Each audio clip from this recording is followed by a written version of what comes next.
lai arī tie būtu valodā, lai valoda būtu līdzvērtīga un līdzīga arī ar citām Eiropas valodām. Jā, profesor.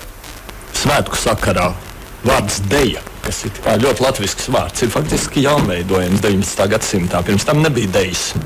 Kas bija pirms tam? Vācu vārds, ko mēs arī tagad vēl lietojam. Dansot un dansot, jā. Danču pleķis un placis un viss, kas jau vēl ir saglabājies. Bet deja tika atvasināta no dieta, ko mēs gandrīz vai nelietojam, izņemot himnu, faktiski, tikai himnu.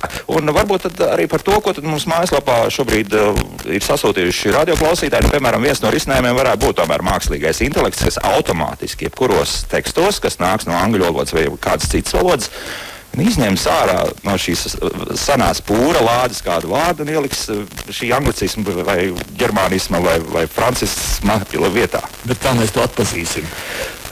Iekaviņas varbūt vēl, un tad skaidrojums, nezinu.